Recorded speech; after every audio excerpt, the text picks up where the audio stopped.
Hello and welcome to the News9 Plus show on the world's first news and current affairs OTT platform, News9 Plus. Canada's Prime Minister Justin Trudeau has presented no evidence to New Delhi of Indian involvement in the alleged assassination of Khalistan terrorist Hardeep Singh Nijjar. The reason? There isn't any evidence. Prime Minister Trudeau told an ongoing hearing of Canada's Parliament that he had no hard evidentiary proof of the involvement of Indian government agents in Nijjar's killing. The Prime Minister said all he had was intelligence and not evidence. Now, some years back, the popular US satire magazine Mad once brought out a list of useless inventions. Among them was this one: bladeless knives without handles. In short, nothing. So this is in short what Prime Minister Trudeau had against Indian involvement in the assassination. Nothing. Mad magazine list could include another Trudeauism: credible allegations.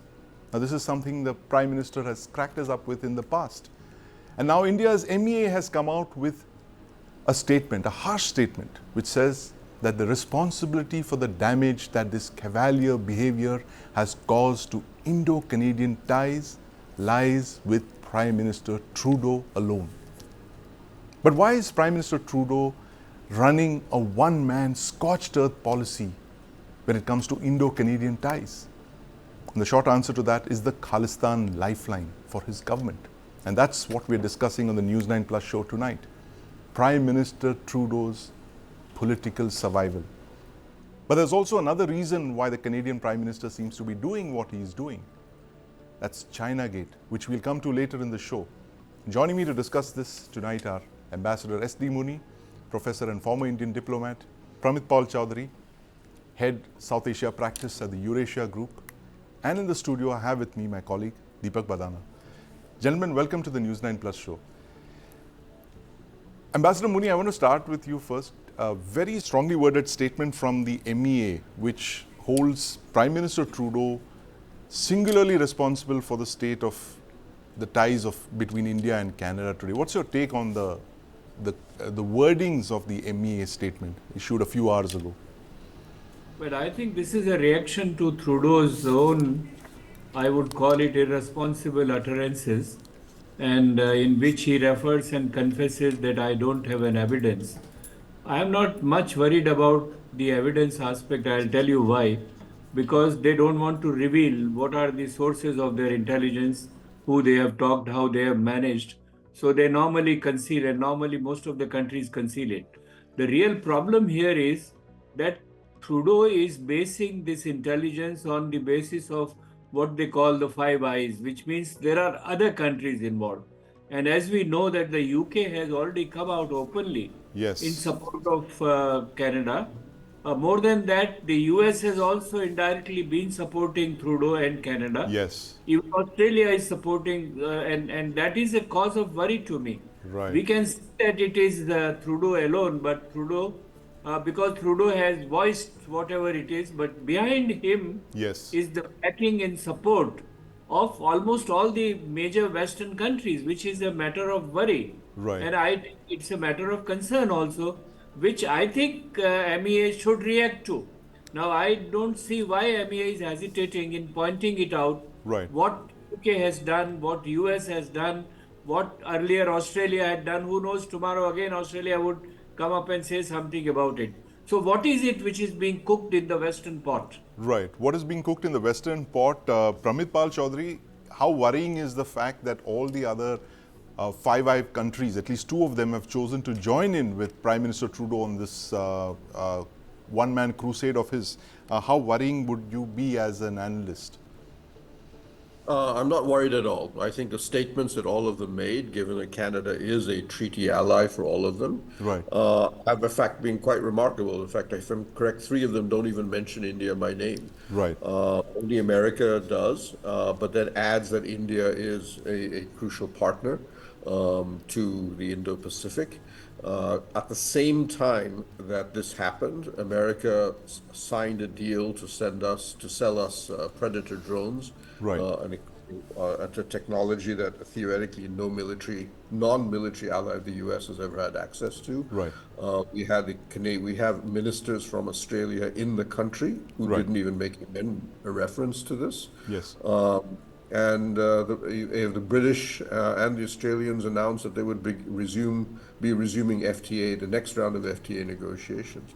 So as far as I can see, if anything, the Western governments, from what I'm hearing in the Canadian press, the Canadians are very disappointed as to how little support they received. Right. So, only the Americans really came out and said that we're unfortunate that India did not cooperate with the Canadians. But keep in mind, they are actually launched a charge, a charge sheet against what's called CC1, an Indian government official.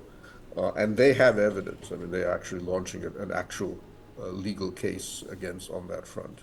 Right. So a quick follow-on to that. Yeah, yes, Ambassador Muni, you had a point to make. No, I respect Pramit, but yes, I don't see this that since they are doing something on the strategic front, we must ignore what they are doing on the political front. Because there is a contradiction in most of the foreign policies where they pursue 2, 3, 4 courses at the same time. Right. And the Western countries are pursuing both the political course on the one hand, which is bashing the Indian government, and on the other hand, they are having strategic relations which suits their own interests. Right. So I think we should not make this distinction that since they are having strategic cooperation and agreements, we should ignore what they are saying on the political front. Right. So they have multiple parallel narratives at work very clearly from what you're saying, Ambassador Muni. But, I want to bring Pramit in on this question of the Khalistan lifeline that we've been hearing, that Trudeau's government has, chosen to grab with both hands for the last couple of years. And there has been this narrative that is being built up, in Canada that about Khalistan and, so-called repression of minorities in India and all that. And the Trudeau government has picked up on that big time, if one can say that. How important is the Khalistan vote bank, Pramit, for Justin Trudeau's personal survival in Canada?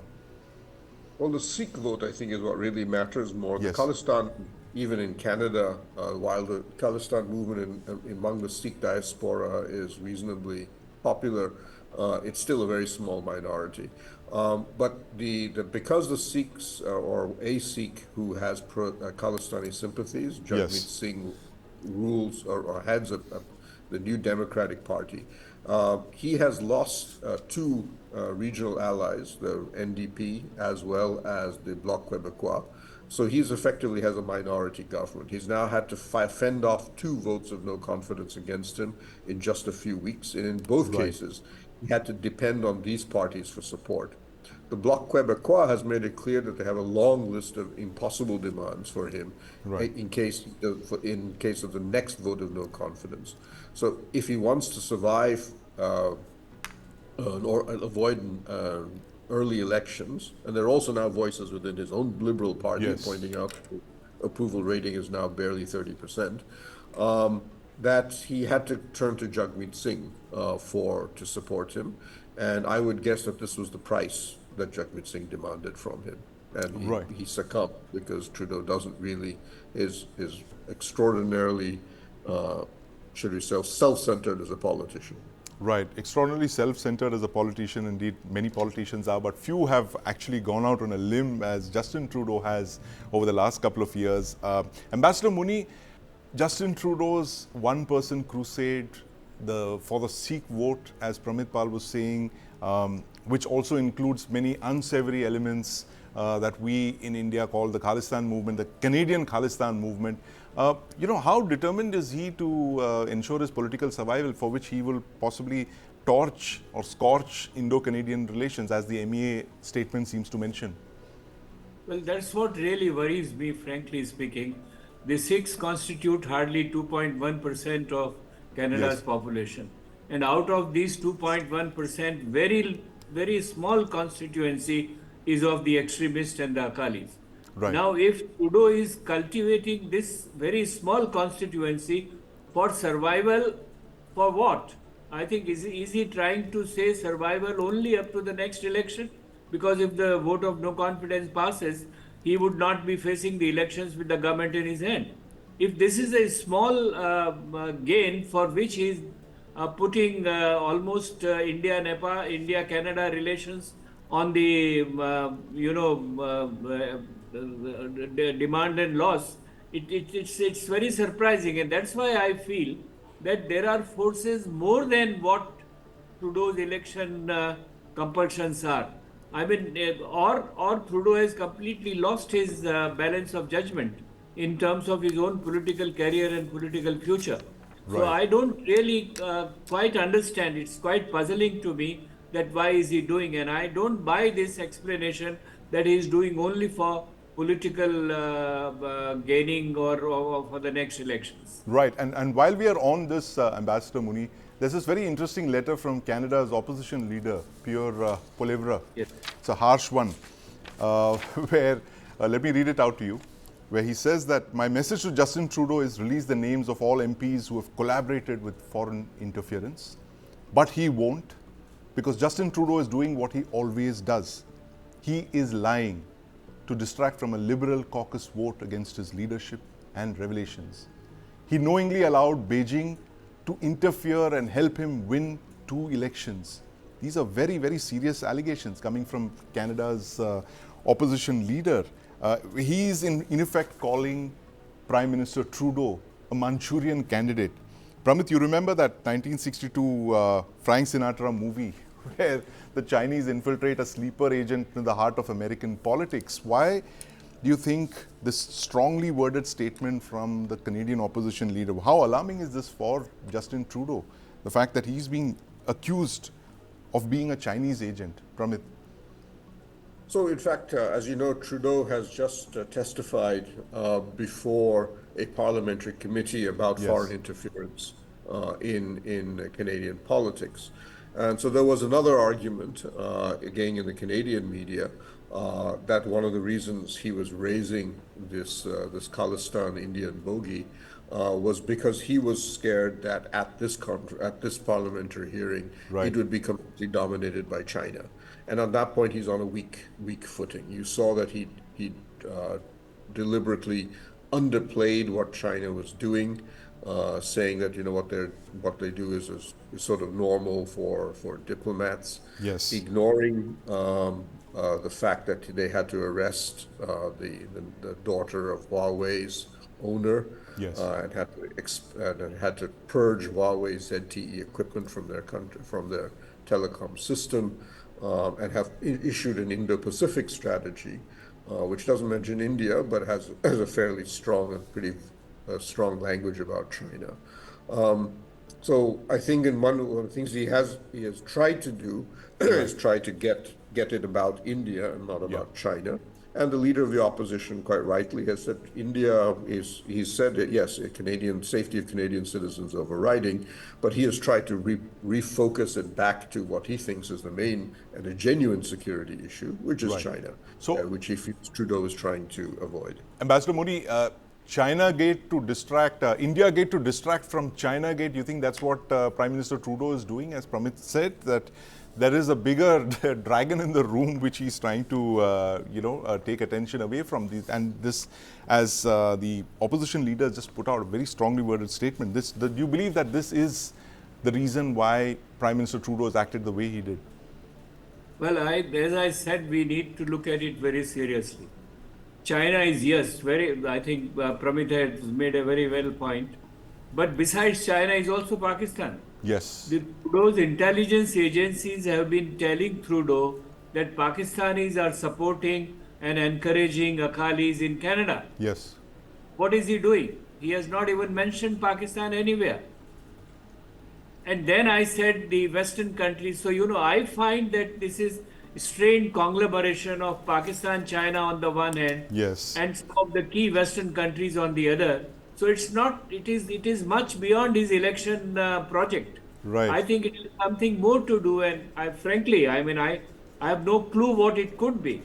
But for government of India and for all those who are interested, must look deeper into it as what is it which is driving Trudeau in taking this kind of a extremist and absolutely irrational, understandable position. Extremist and irrational position that Ununderstandable position. ununderstandable position. But Deepak, you've been following the trajectory of our ties with Canada, the downhill trajectory of ties, and at the heart of this whole thing is a gangster and his Canadian accomplices. You were on a CBC interview a few hours ago. Yeah. What did you actually tell them? So here's the thing. Every time the name Lawrence Bishnoi crops up, Yes. even as the RCMP has, again Right. propped him up, it's just a chip on the shoulder of this bloke who is sitting alone in a dark cell in some of India's most secure prisons. Now, it's completely preposterous to believe that Bishnoi alone is orchestrating everything from that Right. one cell. Yes. We must understand that every time such a thing has happened, the claims come forth on social media. Yes. Right. Bishnoi is alone and isolated in a cell. At the most, should we believe it, he would be able to send out maybe a couple of lines as instruction, Right. orders perhaps. Right. But everything else, the extortion, the execution, Yes. the murders are happening from abroad. Even in India, you note that all of Bishnoi's associates are today lodged in different cells. Yes. So if you look at the Bishnoi group triumvirate, it was comprised of Bishnoi, so Sampat Nehra, Yes. and Barar. Sampat Nehra is locked up in a Right. different jail. Bishnoi is in Sabarmati. Right. It's Goldie Barar who's been in Canada since 2017 So at least. Goldie Brar is Lawrence Bishnoi's envoy in Canada, and he does all the consigliere who does all the dirty work. Essentially, yes. And see, even beyond conciliary, he's as much a part of the group as Bishnoi is. Bishnoi is the name that got famous. Right. So everything that is being done, all of Canada's allegations are actually something that they should look into their own country. So the question then, Deepak, is that why does Goldie Brar, who is in Canada, seem to have a free run of the land? How is he able to operate over there? And why has Canada not arrested him? Why have they not detained him? Why have they not questioned him? Despite multiple messages from India, we've sent dossiers with his name, his description and all of that. And Goldie Brar seems to be Well, running it's pretty simple wild and because free. Goldie Barar sits perfectly ensconced in in this ecosystem that is being mollycoddled by the Liberal Party in Canada. It's the Akali Sikh vote. Now, Right. if you look at what has happened in the Punjab in the last 2-3 years, there was an RPG fired at an IB officer's office. Yes, in Punjab. In Punjab. Yes. There were gunshots fired at a police barricade. Now, all of these acts, while being claimed by the Khalistanis, were perpetrated by gangsters. Right. We must understand it was the gangsters and the Khalistani nexus that was Yes. causing problems in Punjab for a long time now. Right, And absolutely. they all go back to the same place. And yes. It's Canada, the Liberal Party, and the Akali ecosystem that exists there. Canada, the Liberal Party, and the Khalistan ecosystem that exists back there is a yeah. fertile breeding ground for all kinds of rotten apples in Canada, as our panelists were just telling us. But the bigger worry, Deepak, is what Ambassador Muni said: the fact that we have to go beyond just what's driving Justin Trudeau, which is possibly more than just electoral politics, and we must look deeper into what's driving this very extremist and, what he said, ununderstandable course of action that's just literally scorching the earth of Indo-Canadian ties. That's a story that we will keep following and tracking, because India and Canada have actually had no problems until very recently. There were issues, but also another Trudeau. That's a story for another day. But as of now, we've not had any serious disagreements with Canada. 10th largest economy in the world, huge Indian diaspora. In fact, the problem that we have with Canada is an aberration when it comes to India's relations with most countries. Which explains the MEA statement, where they're saying that he is holding the India-Canada relations hostage. He's actually held, he's standing behind this relationship, holding a gun to the head of this hostage that he seems to have taken. And that's unfortunately the story as we're seeing it from here. Prime Minister Justin Trudeau's Khalistan Lifeline. That's the story we've been discussing. Thank you very much, Ambassador Muni, my friend Pramit Pal Chaudhary, and my colleague Deepak Badana. Israel's external intelligence MOSSAD has carried out some audacious operations. It kidnapped Nazi war criminal Adolf Eichmann from South America and brought him to stand trial in Israel. Again, in the 1960s, it infiltrated a spy, Eli Cohen, into the very top hierarchy of the Syrian government, and his intelligence was responsible for Israel winning the 1967 war. But literally nothing compares with Mossad's pager bombings of the Hezbollah leadership, which it carried out on the 17th of September. Thousands of booby-trapped pagers blew up, killing and disabling top Hezbollah leaders.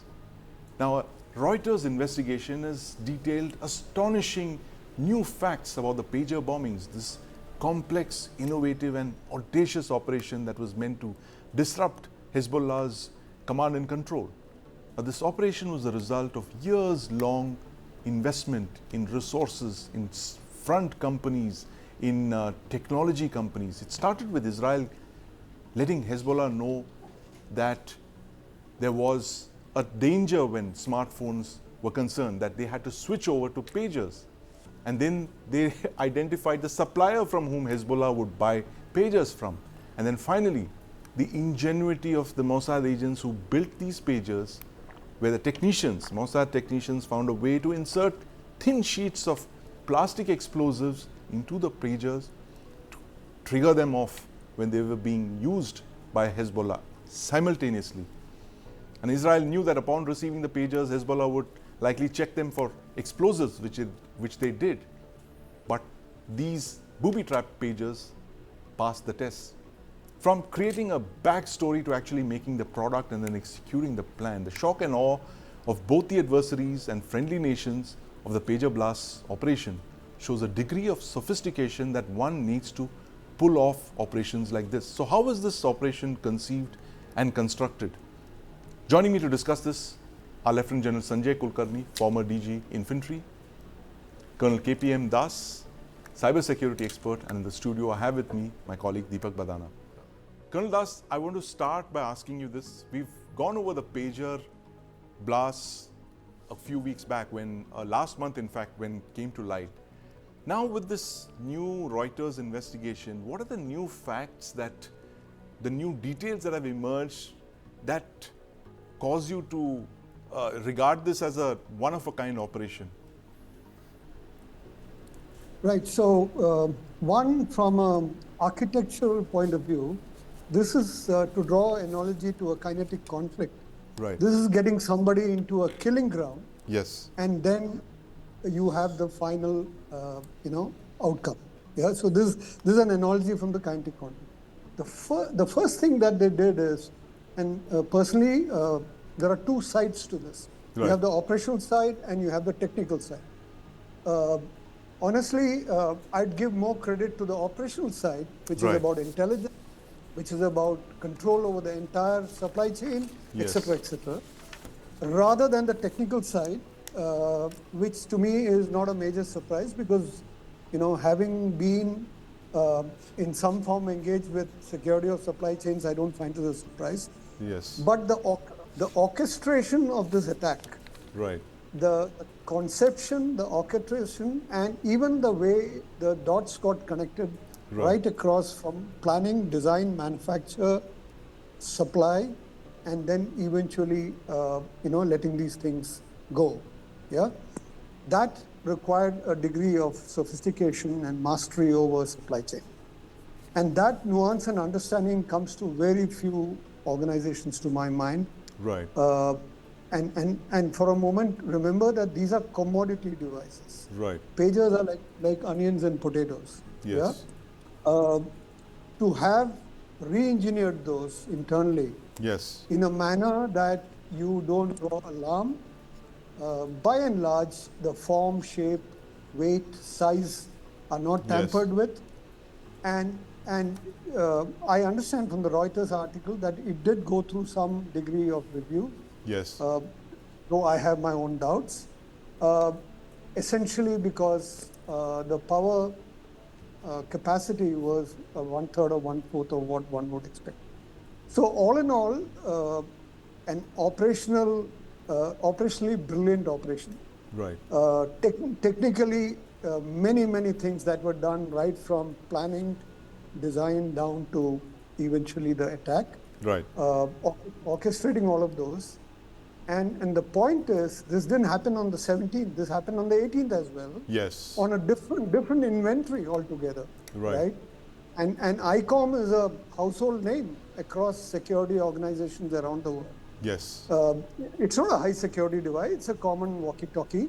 Yes. But you will find it almost in every city, every town, every village of the world. Right. Right. What essentially they did is they also tampered with the branding fundamentally. Right. And to go to the extent of even putting up online stores and getting fabulous reviews Yes. for both the ICOM and the AR-924, Right. that is brilliant.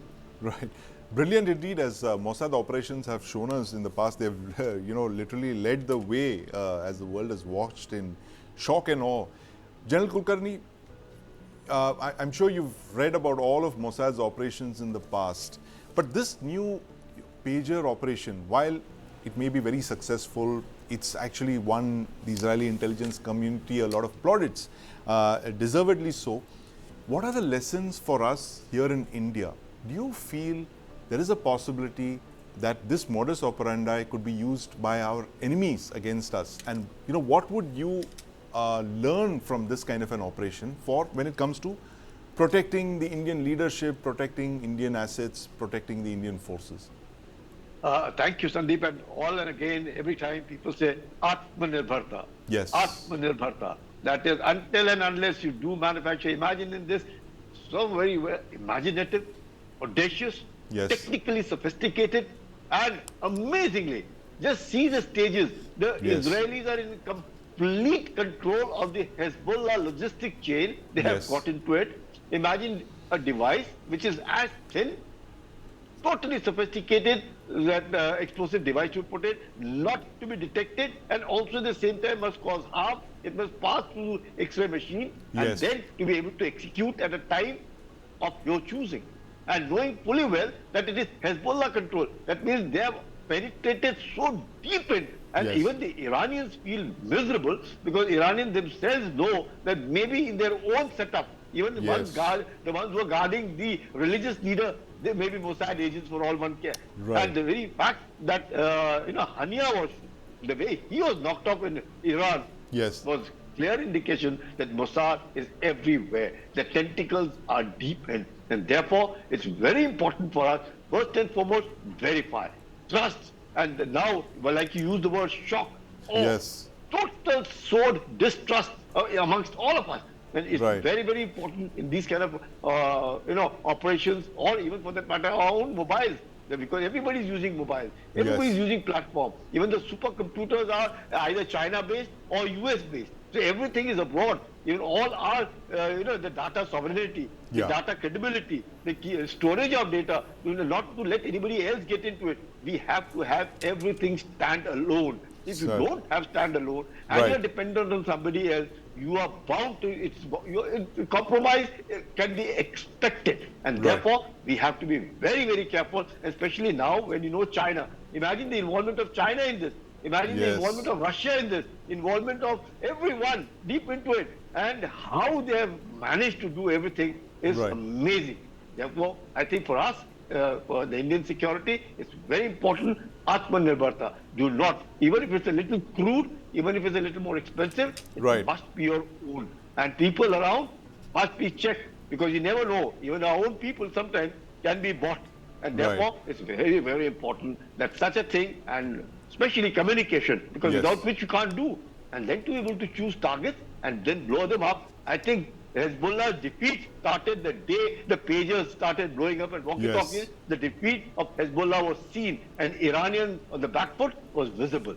So right, imagine how within about a day, everything yes, changed overnight. Where Hezbollah with a lack of fighters, 2.5 lakh kind of missiles, and what you have, tanks and artillery in southern Lebanon, deeply into it, tunneling. yes, All of it went in thin air.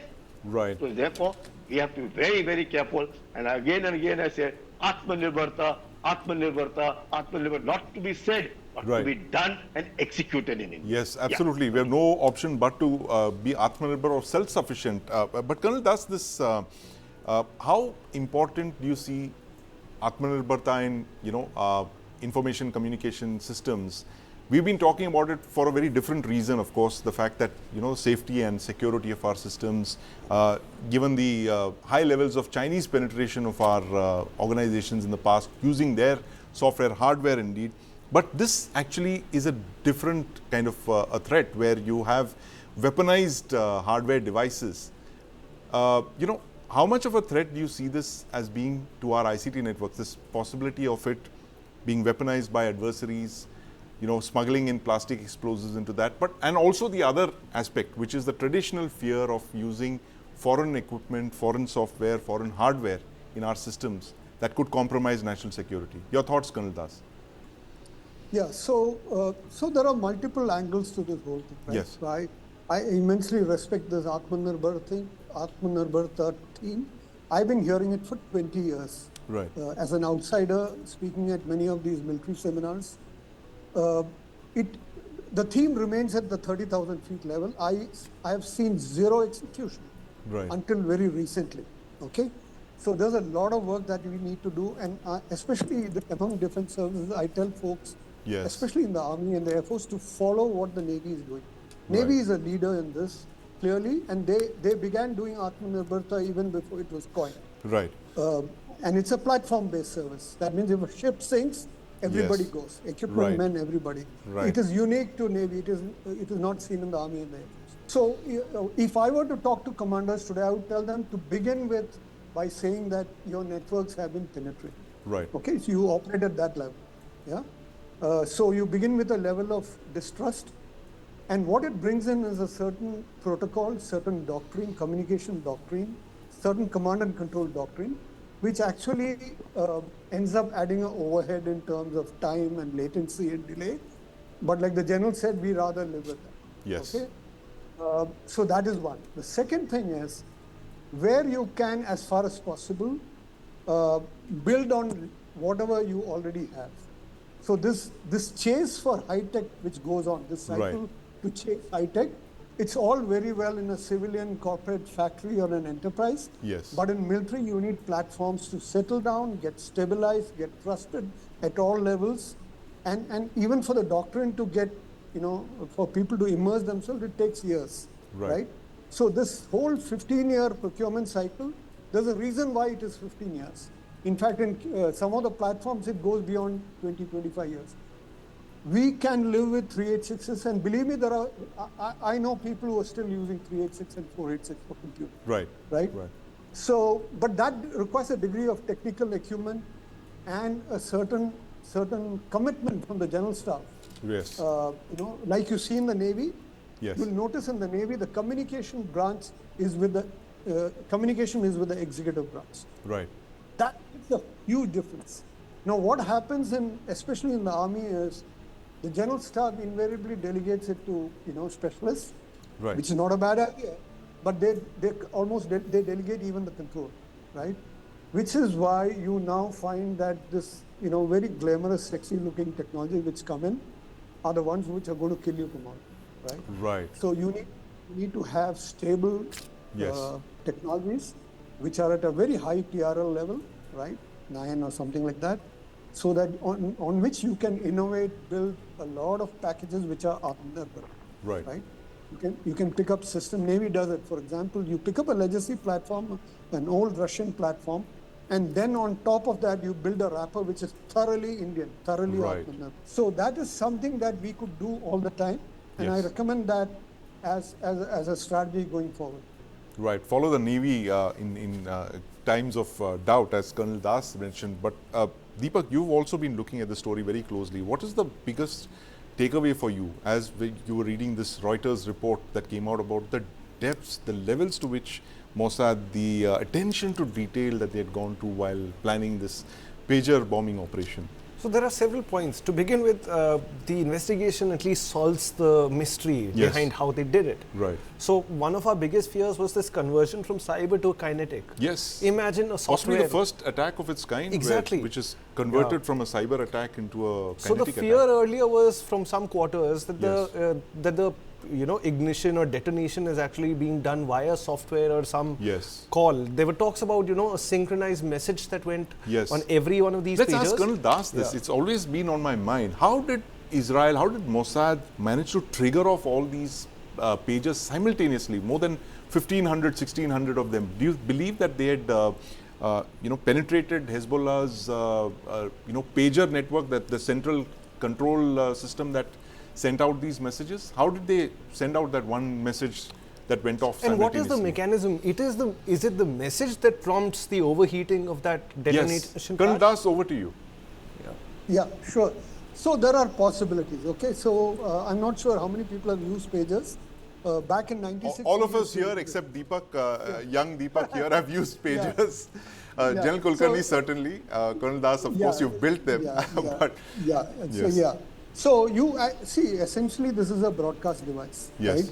It's an excellent broadcast device, and to a large extent, the Hezbollah's decision to move to to pagers made a lot of sense. Right. In fact, Indian Army learned a lot of stuff from LTT in the late 80s, honestly, and that's a different story I can come to later. Right. But if you have tight discipline over your communications, pager is excellent. Right. So what they did is they allowed that period of time for them to feel confident. Yes. Right. And after that, technically, there are multiple possibilities. One of them is that you have a message which goes in. It is likely. So in our mind, from what I've read, it's only the pager battery which was spiked, which was poisoned, inserted. It is very likely it was something beyond that, which connected the data stream and the pagers to a certain cycle in the circuitry, which went and then obviously caused the current overload. The current overload caused heating. Heating caused the detonator, that thin little strip, inflammable strip, to spark. Right. And then, of course, the rest of it followed. The size of a 1 rupee coin, yes. Yes, yeah. So that is very, very possible, yeah. And in any case, remember, out of a potential real estate of 8 point some, watt-hour, that is typical pager power, these guys could only squeeze in 2.22 because the rest of it was used for explosive, right? Right. And therefore, the very chances that this would also get overheated, right? So it is like a cycle, a negative cycle, right? Which begins and then it spins out of control, and all it does is heat and generate that spark. Right. Yeah. There is another report which said, I can't figure out when, which said there was some message format, which actually, in some cases, I'm told some of these guys threw the pages away, the smarter lot. Right. I've heard this. This is not validated, right? So in the realm of technology, this whole message overheating through excessive current and resistance, and then setting the spark is within possibility. Yeah. But I go back to what General Kulkarni just said, which is I'd give more credit to the whole operational side of things. The whole orchestration from planning right till boom. Right. Whole orchestration cycle from planning to boom. General Kulkarni, apart from Atmanirbhar Bharat, which of course you've emphasized is the way to go forward, and Colonel Das seems to believe that that's at 30,000 feet above. It's so high up, it's not really reached the ground now. Do you think operations like this have made it imperative for us to go? Is this a wake-up call for some, for most of us here, beyond just the brilliance of the operation? Do you see this actually having created a lot of talking points within the government, or are we still, we are not kind of figured out how significant this operation is? Like you mentioned at the start, that there's no way to go but Atmanirbhar. Even if it is not 100%, you have to go for it. Your thoughts on this? Sandeep, it is, what Colonel Das is saying is absolutely right. It's all in the realm of talking. We have time, must come now to execute, and execute by danda. There is no question. When we make our GSQR, we read magazines, we read this, that, and we bring in all kinds of sophistication and everything. That's not required. You have a mobile which may have 100, features. Do you actually use those 100 features? Probably 10 features are only trying to extract data out of your mobile. and the rest of the features are unused. So therefore, we have to be very careful. We have to just see what we want. The Hezbollah had suspected. It's just that the time was short for them. Right. They did suspect what Khalistan says, the draining of the battery. They realized that, of course, they were lured into that AR-924. Luring again, that L1T1. I'll come to that. You know, the luring, better reception, stronger buzzers, interface capabilities, this, that, and big bang words that they use. And that L1T1, you know, the Americans have bought communication tasks from China at 1/4 the price. Probably the Americans today must be thinking, oh God, the stars themselves will be getting everything out of whatever the Americans are losing. So it's very important that L1T1, no, I'll give you a mobile which is just about $5,000, which otherwise is available at 55,000. Right. 5,000, let's take it here. And that I'll give you a credit of another $250 somewhere here. Very nonsense. We have to get away with all this kind of a thing. We have to devise our own. Our people are very, very technically sound. Even if, as I said, even if it's a little crude, doesn't matter. No, sir, that weighs 3.5 kg. Our requirement is 3 kg, 0.500. Come on, it's time is enough now. Until and unless we do things which are our own, manufacture our own, and just see our requirement. Forget about the features, international features. No, sir, it sees your face and it recognizes you. Forget seeing your face and recognizing you. You just do what you want. And probably we will be on the right track. Slowly and steadily, like what Khalistan says, Navy is the trendsetter. And we have to learn from them. We have to learn from them. Own. Absolutely, everything has to be our own. You know, there's an element of sales and marketing there, General Kulkarni, when you mentioned the fact that how these Mossad front companies created the fact that, listen, you've got a device that's got an inferior battery, we're going to sell you something that's better. And someone in the government, one of your former colleagues, General Kulkarni, was telling me that, look, we have to adopt that Indian slogan that comes out of an advertising jingle, by the way, Teda hai par mera hai. That, you know, translated, it means that it's crooked, but it still belongs to me. That's the way to go forward to, and you know, that learnings for us here in India from this very brilliant booby trap pager operation that Israel's intelligence agency Mossad has carried out. You just heard it from some of the best and the brightest minds in the business, General Sanjay Kulkarni, Colonel KPM Das, and of course my colleague Deepak Badana in the studio. Learnings for India from Israel's sensational bombing of Hezbollah's pagers. Thank you, gentlemen, for your time.